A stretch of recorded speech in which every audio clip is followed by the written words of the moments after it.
welcome back to Let's Talk Kentucky. I'm Sherelle Roberts. We're here with the Let's Talk team, and joining us at the table is Master Distiller Alex Castle. Welcome to the table.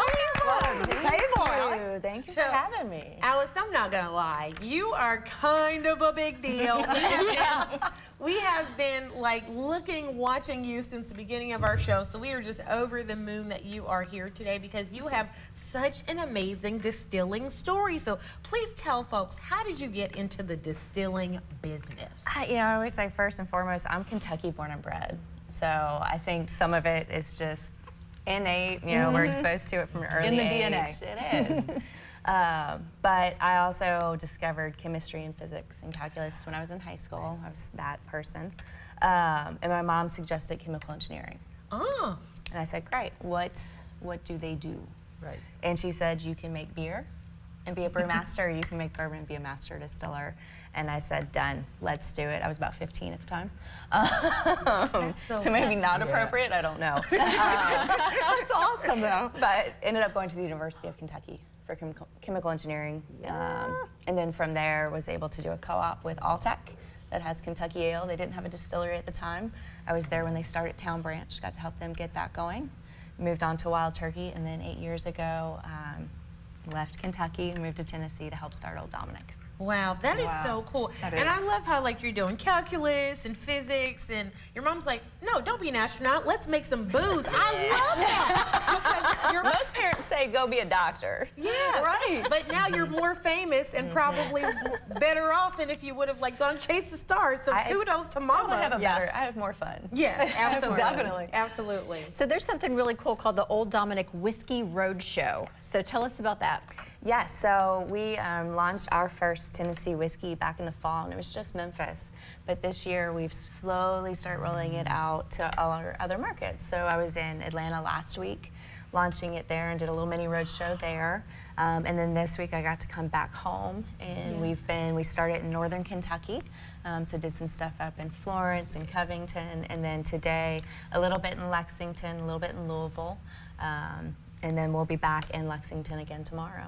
Yeah, and so you have an event tomorrow at Bell's Cocktail House, is that right? That's fine. So I actually think we are not doing that event now, but we absolutely will be at the Liquor Barn in Hamburg for a bottle signing at 3:30 tomorrow.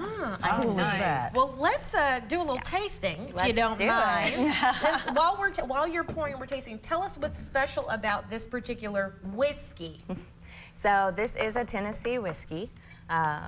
Starting a distillery in Tennessee, it was just kind of a given that this is what we would do. But it's a very traditional bourbon mash bill. My Kentucky roots they run deep. So this is going to be 75% corn, 13% rye, and 12% malted barley.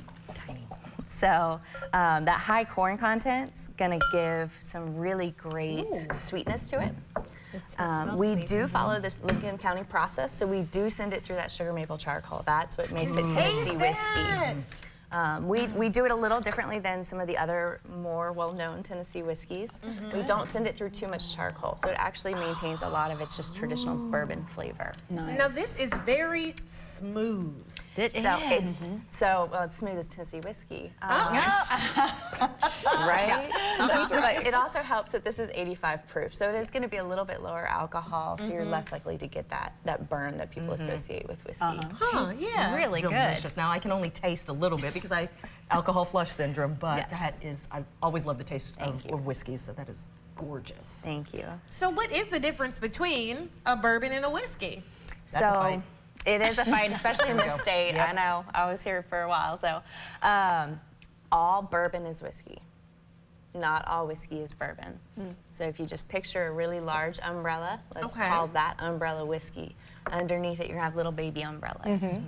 And in that, you'll have bourbon. And how does it differentiate? How does the bourbon set itself apart? So all whiskey is gonna be distilled from grain. Yeah. Okay. Anywhere in the world. And then you get your subcategories. And so bourbon specifically has to be at least 51% corn. Okay. Has to be made in America. It's a true American spirit. Has to be aged in a new charred oak container. So like Scotch and Irish whiskeys can reuse containers. Bourbon cannot. It has to be that brand new barrel. And that's where that color comes from, is from that new barrel. It gives it that beautiful amber color. Nice. And then there are a couple other production-related things, but Yeah. that's the corn, American Spirit, and New Barrel are probably the most important aspects. Okay, got it. So I feel like, you know, because of all of these rules, there are like little bourbon police running around out there. You know, you get people are like, no, that's not bourbon, it's whiskey. So, I mean, people get very serious about that. They do. But you being a master distiller, it is a serious art, yes? It is, absolutely. And knowing the, different types, what distinguishes this type versus that type is important. But what's fun in America right now is we're seeing the resurgence of things beyond just bourbon, and specifically Kentucky bourbon. We're seeing New York claim their type of whiskey. Arkansas is claiming their own type of whiskey. Of course, Tennessee has Tennessee whiskey. So we're actually starting to see even more little umbrellas start to pop up, which also means we're seeing a lot more of those little police running around telling us what it is or isn't. I want to be on that police squad for sure. Yes. I don't know what the badge looks like, but I'm sure it's great. Arkansas whiskey. I want to try it. So let's talk about, first of all, too, the fact that you're going to be around this week. So where can people find you? And then also, where can they find the product as well? Absolutely. So today, we're actually going to be heading back over to Louisville. And so we're going to be at Liquor Barn, I believe it's Springhurst, at 3:30 to 5:30. Then we're going to pop over to Watch Hill proper for an event at 6 or 6:30. And then tomorrow will be the tasting and bottle signing at the Liquor Barn in Hamburg at 3:30. Awesome. Awesome. And Very then forward to it. Finding our product, we are across the state of Kentucky. We're in multiple other states. The best way to know is go to our website, olddominic.com. And there's a where to find us. You can put in your zip code. You can search by our product because we make multiple things. And it'll tell you exactly where you can find us. Awesome. Very Love cool. Well, Alex Castle, master distiller, thank you so much for being here. you. And thank you for sharing your Tennessee whiskey with Absolutely. us. We Yeah. appreciate that. Okay, everybody, stay with us. Ready or not, here comes pumpkin spice.